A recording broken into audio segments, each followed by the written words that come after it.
Everyone, welcome back to another blog. कैसे हो आप सब? आई होप आप सब अच्छे होंगे। जय गुरु जी गाइस। पहले तो आप सब करो दर्शन गुरु जी के। पूरी प्रिपरेशन हो चुकी कंप्लीट। अभी बज रहे हैं दोपहर के 3:30। आधा घंटा है हमारे पास, सत्संग स्टार्ट होने वाला है। 4 बजे सत्संग करेक्ट स्टार्ट कर देंगे हम लोग। 4 नहीं तो 4:30 तो हो ही जाएंगे, क्योंकि अभी सचिन भाई कर रहे हैं डेकोरेशन फ्लावर्स की। दिखाइए।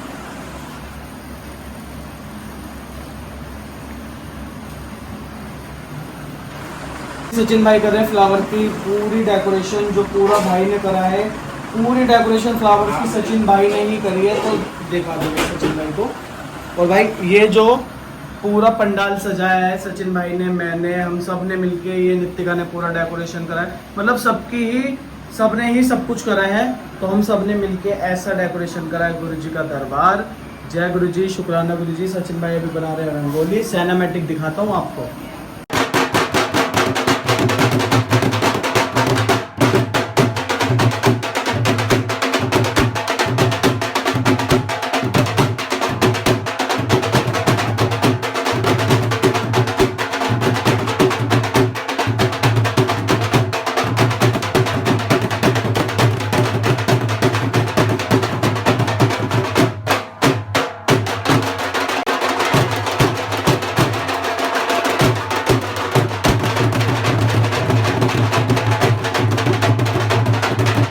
सचिन भाई ने बिल्कुल पंडाल के सामने ही डेकोरेशन करी है, तो मैंने सोचा मैं छोटी मोटी डेकोरेशन कर देता हूँ।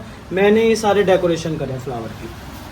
ऐसे चल के मेन गेट यहाँ पर जब हम एंटर करेंगे न्यू वाले रूम में, यहाँ पर फ्लावर्स के ऐसे बनाया है। गुरु जी के दर्शन करेंगे हम लोग। और गाइस यहाँ पर अभी संदीप जी जो दादी मिलके तोड़ रहे हैं सारे फूल। और पूरा मेन जो रूम है हमने पूरा ऐसे सजा दिया, डेकोर कर दिया। तो पूरा अंदर से बाहर तक फूल हुआ है, क्योंकि गुरु जी को फ्लावर बहुत पसंद है। गर्मी से बहुत ज़्यादा बुरा हाल हो रहा है, तो इसलिए हम लोग है ना थोड़ा रेस्ट ले लेकर इसी बाहर वाला ओपन कर रखा है हमने। तो हम जब डेकोरेशन कर रहे हैं, बाकी मैं रेडी हो गया अभी, क्योंकि सत्संग का जल्दी करेंगे। हमने जो टाइम रखा है, क्योंकि गुरु जी को इन्वाइट करते हैं, तो हम उसी टाइम पर हमें एग्जैक्ट स्टार्ट करना चाहिए सत्संग, क्योंकि गुरु जी इन्वाइटेड हैं 4 बजे के, और फिर हम करें 4, 4:30, 5 बजे, तो वो चीज़ हो जाती है गल। तो इसलिए बन चुका पूरा लंगर प्रसाद, और आ गया जल प्रसाद भी। भाई ये कर रहे सब अपनी मेहनत। मम्मी आकर शावर लेकर आ गई भाई। लंगर प्रसाद मतलब मम्मी ने सेवा करी, लंगर प्रसाद की पलक ने करी है, ताशु ने लंगर प्रसाद की सेवा करी है। जय गुरु।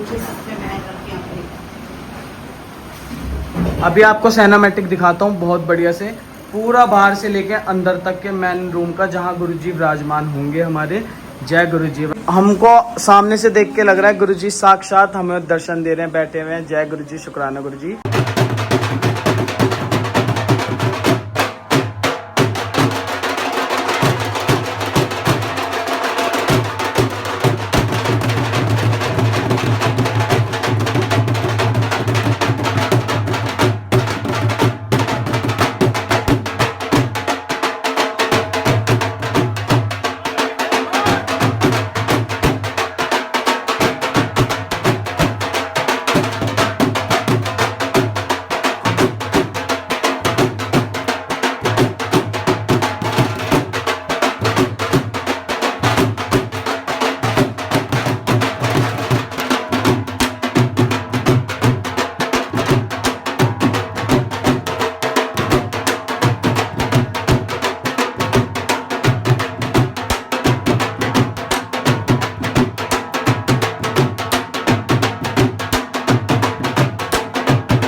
जय गुरु जी, शुक्राना गुरु जी।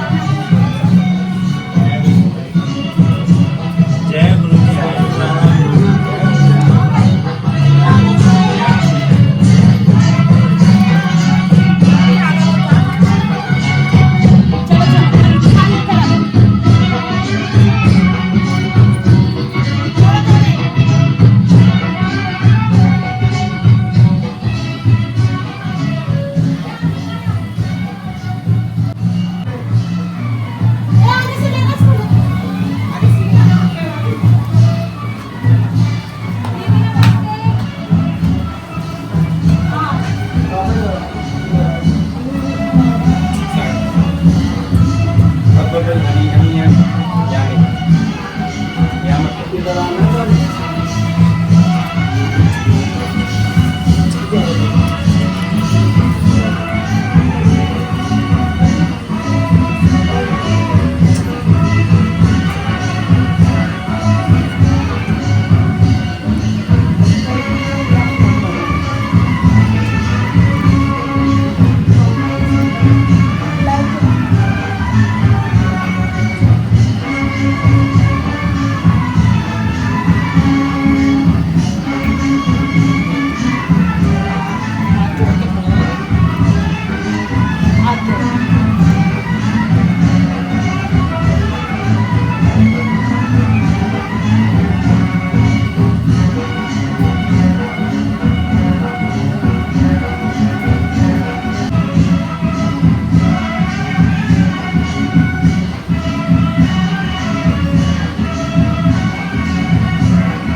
जय गुरु जी।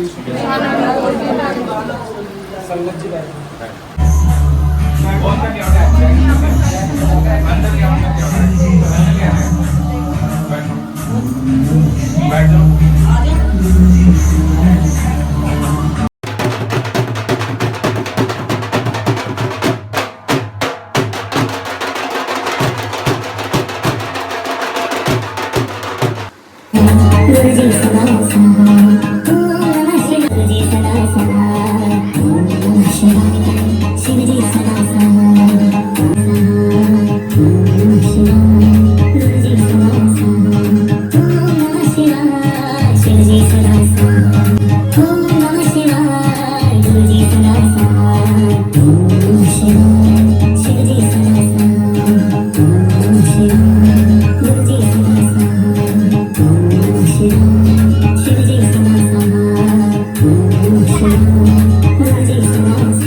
जप गुर प्रसाद जप आद सच जुगाद सच है भी सच नानक होसी भी सच नानक होसी भी सच नानक होसी भी सच नानक होसी भी सच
मैं तुझ बिन अवरन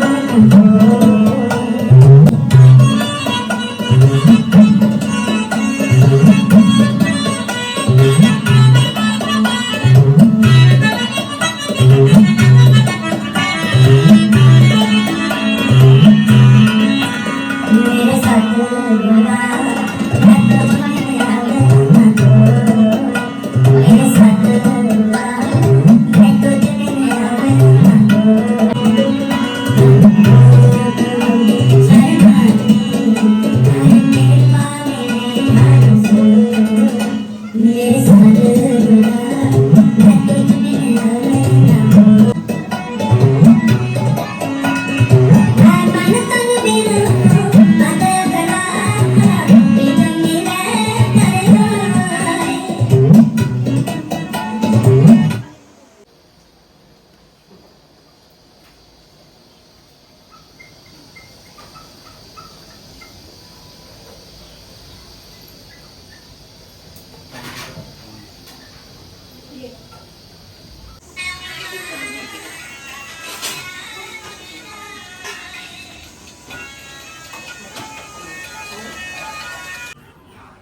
गाइस यहाँ हो रहा है चाय प्रसाद का भोग लग रहा है।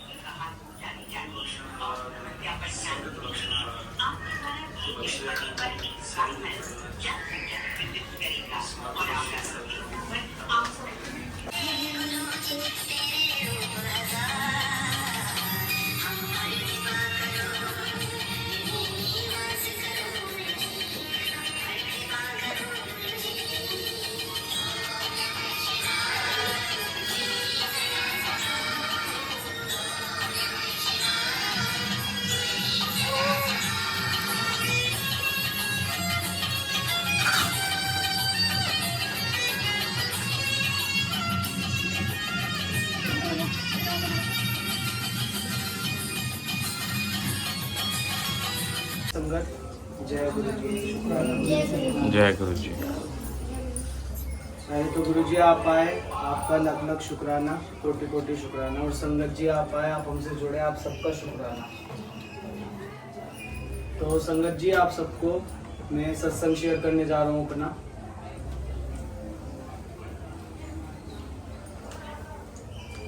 आज से 3 साल पहले की बात थी। तो मेरा बहुत मन होता था कि गुरुजी के मंदिर जाऊंगा। मैं भी गुरुजी को देखा देखा था। उस टाइम पर ऐसी लगन थी कि मैं भी जाऊंगा, मुझे ले जाने वाला कोई नहीं था। बस ये था, साथ चाहिए था, क्योंकि मुझे पता नहीं था मंदिर कहाँ पर है और कैसे जाना है। तो एक दिन 7 जुलाई को, आज से 3 साल पहले, मेरे पास खुद फोन आया। हमारे जो चाचा बैठे हुए, सचिन चाचा, इन्होंने कहा कि प्रिंस आज मैं गुरुजी के बड़े मंदिर जा रहा हूँ। ये जाते थे पहले से। तो इन्होंने कहा कि प्रिंस मैं बड़े मंदिर जा रहा हूँ, चलेगा? तो मैंने किया, मेरे को जाना ही था उस टाइम पर। इतनी उत्साह थी, मैंने जैसे भी अपने कपड़े निकाले, अपने पहने, और मैं पहन के झट भाग गया मैं छोटी वाली बहन को लेके। तो बड़े मंदिर गया उस टाइम पे मैं, और वहाँ पर ऐसा हुआ बहुत गुरुजी के बर्थडे वाले दिन जितनी भी संगत जाती है सबको पता है कितनी संगत जाती है, बहुत कतार, इतनी लाखों की भीड़, करोड़ों की भीड़ जिसकी हद नहीं। तो वहाँ पर लाइन में ही हमको चलते चलते एक आंटी जी ने स्वरूप दिया, पापा ने कह के भेजा था कि बेटा मंदिर जाना, और वहाँ से उस टाइम नहीं पता था, सबको नहीं पता रहता कि कौन है, ऐसी हमें नहीं पता होता। तो पापा ने कहा बेटा जाना, लेकिन है ना मत्था टेकने जाना और घर मत लाना। तो मेरे मन में यही था, आंखों में आंसू थे, मैंने पापा ठीक है। वहाँ उस लाइन में मौजूद लाइन में हम 3 थे, सचिन भाई था, मैं था, लक्टी, हम तीनों को बाकायदा स्वरूप मिले इतने बड़े बड़े। तो गुरुजी साक्षात घर में आए मेरे साथ, मैंने गुरुजी को खूब अच्छे से पूजा फूलों से, पापा को दिखाया। मैंने पापा तुमने मुझे कहा था कि ऐसे ऐसे लाइए मत, मैंने गुरुजी खुद चल के आए। तो मैं पूजा करता रहा उस टाइम पे, पापा ने कुछ नहीं कहा क्योंकि हमें नहीं पता था, मन जानते। उसके बाद फिर ऐसा हुआ मैं पूजा करता रहा, बड़े मंदिर चले जाता था जब मेरा मन होता था। तो मेरा अंदर से ही एक मन था कि जैसे कि पहले तो बहन गई थी जिनका डिवोर्स हुआ था, हमारी बहन का, इशिका दीदी का, मैं बहुत परेशान था। मैंने गुरुजी इसकी सुनो कैसे ये हुआ है, सब कुछ ठीक करो। तो वो भी गई रोती भी गुरुजी के बड़े मंदिर, वहाँ अरदास रखी। तो दीदी की सुनी भगवान जी ने, गुरुजी ने, उनकी शादी हुई, शादी होने के बाद आज एक फूल है, वहाँ भी हम अरदास करके आए, गुरुजी झोली भरो तो इशिका दीदी की आज एक लड़की भी आप सबके सामने। तो इन्होंने सुनी, गुरुजी ने उस टाइम बहुत परेशान थी वो भी, तो वहाँ से इसकी जोड़ी बनी, वहाँ से झोली बनी। मैं उनको भी ले गया था, मैंने आप चलो सगाई के बाद दोनों चलो, मत्था टेक कराओ, जो मांगना है मांगना। तो गुरुजी ने ये सुनी। और तीसरी सत्संग मेरे साथ ये हुआ, जैसे कि मेरा बहुत मन था मैं भी गुरुजी को लाऊं अपने घर में, तो बड़े स्वरूप में। तो ऐसा हुआ, छोटे स्वरूप मेरे को मिल गए थे बड़े मंदिर से, तो बड़ा स्वरूप मैंने खुद अपने आप बनवाया था मैंने एक अंकल से, वो भी गुरुजी को मानते थे। मैं लेके गया था रेड चोला पूरा गुरुजी का, लेकिन उसी रात मुझे सपना आया व्हाइट चोले में, बाकायदा बहुत बड़ा फार्म हाउस था वहाँ पर, इतने बड़े बड़े घर के, मतलब हम कुछ भी नहीं थे वहाँ पर, उनके आगे सचिन भाई और मैं ही थे, हम दोनों साथ में, हम बहुत पीछे थे। तो ऐसा हुआ, पीछे मेरा ये मन था, रो रहा था बस, गुरुजी मुझे बुला लो, मुझे बुला लो, क्योंकि वहाँ बहुत बड़े बड़े घर के थे और बहुत बड़े फार्म हाउस में हो रहा था। बाकायदा गुरुजी ने व्हाइट चोले में और मुझे ऐसे करके बुलाया अपने पास के इधर आ, और पास बुला के बिठाया, दर्शन दिए। मैं ऑर्डर दिया था उसी के सुबह, बाकायदा दे के आया था मैं ऑर्डर गुरुजी का इतने बड़े स्वरूप में। तो मैं रेड चोले का देकर आया था, जब मैं लेकर आया हूँ तो व्हाइट चोले में गुरुजी का खुद साक्षात चल के आया है स्वरूप मेरे पास। मैंने कहा अंकल जी क्या मैंने आपको रेड चोले में दिया था, आपने व्हाइट चोले में बनाया? उन्होंने कहा कि गुरुजी इस वाले चोले में बहुत खुश है और व्हाइट चोले में। तो वहाँ मुझे सपना याद आया, मैंने व्हाइट चोले में गुरुजी ने मुझे बुलाया अपने सत्संग में के इधर आ, और व्हाइट चोले में गुरुजी घर में चल के आए मेरे साथ। तो दूसरा सत्संग ये, चौथा सत्संग ये हो, पांचवा सत्संग ये था, हमारी दादी की बहुत कंडीशन बिगड़ी थी, दादी ने समझ लो दम ही छोड़ दिया था पूरी तरह। हॉस्पिटल में लेके गए हम, एकदम सांस आया, मैंने सिमरन करा बहुत, तो आंसू नहीं रुक रहे थे, बस गुरुजी का नाम, गुरुजी का नाम। ये था कि गुरुजी आप ही लाओगे सही सलामत। एक हफ्ते से दादी हॉस्पिटल में थी, डॉक्टरों ने कह दिया था वेंटिलेटर पे जाने वाली है माता जी, और इनका कुछ नहीं कर सकते क्योंकि इनको चौथी बार अटैक पड़ा था, कि क्योंकि जिसको पड़ भी जाए शायद वो नहीं बच पाए। तो छोटे डॉक्टर थे, वो डरा रहे थे क्योंकि ये है इनको, वो इनको रेफर करेंगे, हम यहाँ से इनको निकालेंगे। उस दिन मैं बहुत रोया, मैंने गुरुजी ऐसा नहीं होना चाहिए, और वेंटिलेटर पे आने की नौबत आ गई थी। तो उसके बाद फिर गुरुजी ने खुद, जब मैं रोता दिया, मैंने खूब नाम सिमरन करा, गुरुजी के आगे जोत जलाई, इनसे गुरुजी से कहा गुरुजी जैसे गई है वैसे डाली है, मैं आपका सत्संग रखवाऊंगा घर में छोटा सा।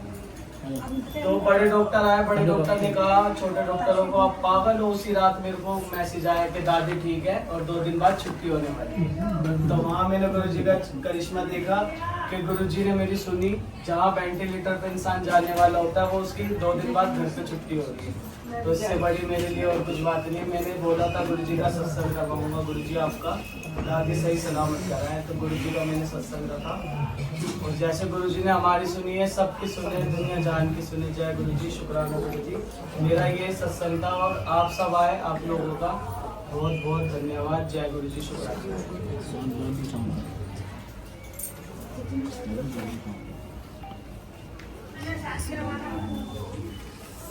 जिनको अपना सत्संग शेयर करना है वो आके सत्संग शेयर कर दो। ब्लेसिंग दे दी है बाबा जी ने। जिन जिन के साथ जो सत्संग हो। कलेक्टर दे दे जिसको देना।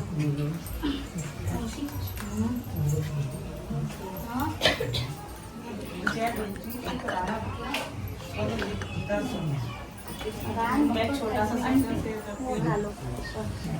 मैं जब मेरे जेठ गुजरे थे, छोटी छोटी थी ये बेटियां तीनों, तो जेठ गुजरे तो मैंने बोल दिया था, मैंने आप परेशान मत हो, मेरे 3 बेटे हैं दीदी, आज से बेटे आपके हैं, बेटियां मेरी हैं। तो मैंने इनको बड़े लाड़ चाव से पाला बेटियों को। हम दोनों 2 जेठानी मिलके ही रहते हैं जब से। उसके बाद बड़ी हो गई बेटियां, रिश्ता करा, आनंद भ्याग रिश्ता किया बेटी का। तो पता नहीं गुरुजी को क्या समझ में नहीं आया, लड़का सही नहीं था, जानी था, सगाई हो चुकी थी। तो अचानक मैं अपने बेटे से कहने लगी, सुबह 1 महीना रह गया था शादी का, मैं कहने लगी बेटा आजकल लड़के ऐसे होते हैं, फोन जब से सगाई हुई है 5 महीने हो गए, लड़के ने एक दफे कॉल नहीं करा, आजकल बातें करते हैं फोनों पे। कहने लगा मम्मी मैं आपसे एक बात कहना चाहता हूँ। मैंने बोलो बेटा। कह रहा मम्मी ऐसे ऐसे मुझसे ना 2000 रुपये मांगे हैं पेटियां लड़के ने, कह रहे कि घर पे किसी को मत बताना, 2000 रुपये मुझे अभी अर्जेंट पेटीएम कर दो लक्की, और घर पे नहीं बोलना। कह रहे मम्मी मैंने सर से कह के पेटीएम करा दिए। उसके बाद 10 दिन हो गए, मैंने कॉल करा दोबारा कि 2000 रुपये का कुछ जवाब नहीं आया। तो मम्मी फिर वो बोलते हैं कि मुझे 5000 रुपये पेटीएम कर दो। गुरुजी को क्या था क्या नहीं था बेटी के बारे में। वो शादी के 1 महीना रह गया, वो रिश्ता वहां से फटाफट गुरुजी ने पैड करा दिया। उसकी बहुत ऐसी बातें थी, जो हम उसकी कंपनी में गए थे तो बहुत झूठ निकला। हमने एक दिन में गुरुजी ने ऐसी शक्ति दी हमें कि एक दिन में हमने सारी छानबीन निकाल दी, जहाँ लड़का जॉब करता था, क्या करता था क्या नहीं, क्या उनकी फैमिली थी। हमने रिश्ता करा था, जब हमने कुछ छानबीन नहीं करी इन पे छोड़ दिया था। उसके बाद 1 महीना हो गया, ये सब कहने लगे गली में क्या बात है तुम्हारी लड़की की शादी है, सफेद ही नहीं करा रहे तुम गली में, किसको क्या पता है। हमने कहा कुछ नहीं, वो इनके दूसरे वाले कमरे में, इसके चाचा के कमरे में थोड़ी मरम्मत करानी, तो साथ ही सफेदी कराऊंगी मैं। फिर हम बताए तो बताए किसको। फिर वो लोगों ने ऐसे करा, उनके बेटे की गलती थी तो उन्होंने हमसे हाथ जोड़ के माफी मांगी कि देखो जी कोई बात नहीं, गलती होगी बेटे से, आगे से मिलेंगे। हमने कहा आज तो 2000 रुपये की बात है, हमारी बेटी के लिए तो जिंदगी भर का हो जाएगा। रिश्ता छूट गया, वहाँ से बातचीत खत्म हो गई। मैंने कहा बाबा जी 15 दिन रह गए हैं, क्या करना है बेटी का मुझे नहीं पता, तुम्हारे चरणों में छोड़ दिए मैंने डोर, अब तुम ही संभालोगे इसे। 15 दिन रह गए तो अचानक मैंने अपने बुआ के लड़के से बात करी मलकागंज, मेरे भाई ऐसा ऐसा रिश्ता छूट रहा है और मुझे इसी तारीख का रिश्ता चाहिए, क्योंकि हमने ये करा हुआ था, क्या नाम इसका, इधर चुनट भवन किया हुआ था, हलवाई को सब चीज को पैसा हमारे कार्ड वार्ड सब बढ़ चुके थे। तो कहने लगे कि बहन जी चलो देखता हूँ, मेरे ना दोस्त का लड़का है। मैंने कहा भाई कैसे भी करो, तो इसी तारीख का रिश्ता कराना है, मुझे नहीं पता। तो कहने लगे ठीक है बहन जी। रिश्ता हुआ, उनको भी जल्दी थी, क्यों उनकी जमाई को कैंसर था। तो हमने यहाँ पे झंडे वाले में एक दूसरे को दिखाया, वो कहने लगे जी हमारे जमाई को दिक्कत है, लेकिन कभी भी कुछ भी हो सकता है। वहां से बात तक की होगी, सब कुछ हो गया गुरु महाराज की कृपा से। 8 दिन रह गए शादी के। एक 3 साल की बेटी थी उनकी, जो वो छोड़ के गुजरे हैं। मैंने कहा गुरुजी ये क्या हो गया, अब तो 8 दिन रह गए शादी के, माँ उनकी जवान मौत हुई है, तो शादी कैसे होगी, अब मुझे ये बताओ आप। ये दिल परेशान हो गया, 8 दिन हो गया भैया, 8 दिन रह गया, क्या होगा। फिर मैं पीछे भी ताइस के पास गए, मैंने कहा बोलो ताई जी कैसे करना है, ऐसे ऐसे बात होगी। तो उन्होंने एकदम मेरा दिल तोड़ दिया। कह रही बेटी उनकी तो जवान कड़ी टूट गया और तुम भूल जा।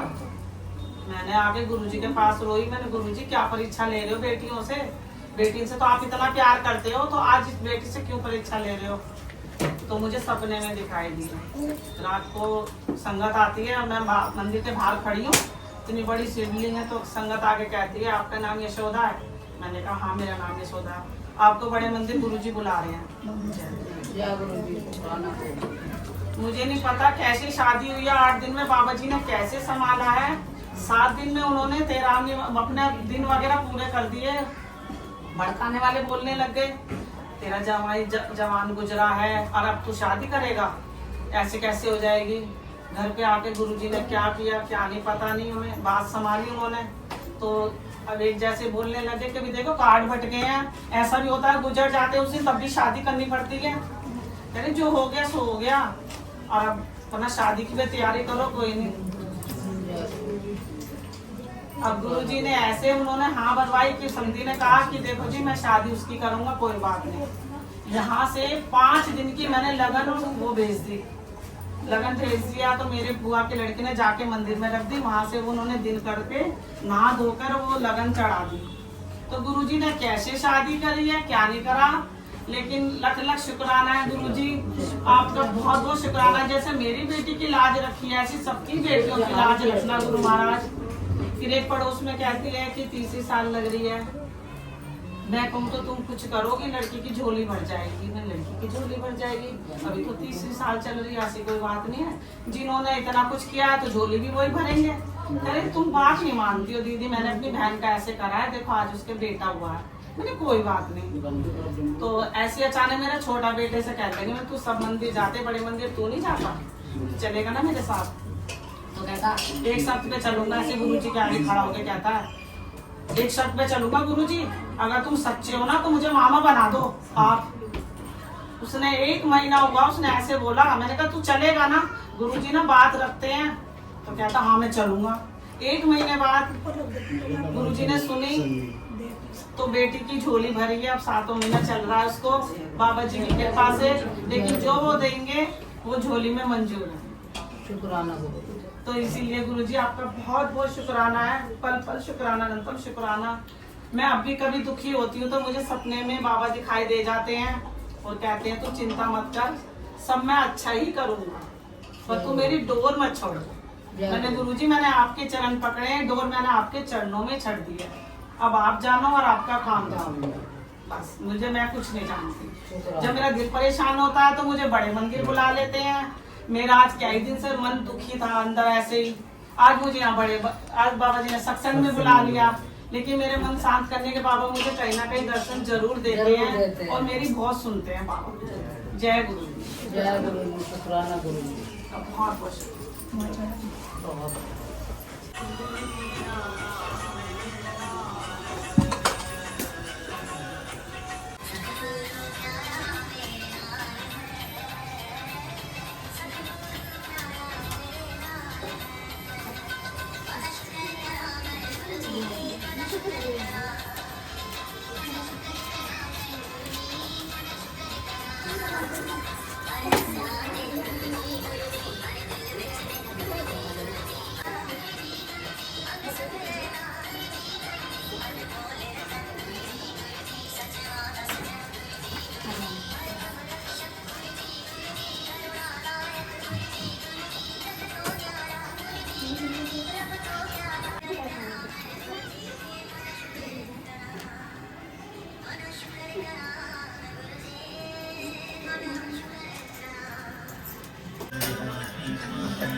अभी मैं मन में सोच रही थी, मैंने कहा मैं भी जाके पंखा करूं गुरुजी को, लाइट आ गई, मतलब मेरी सेवा नहीं चाहिए।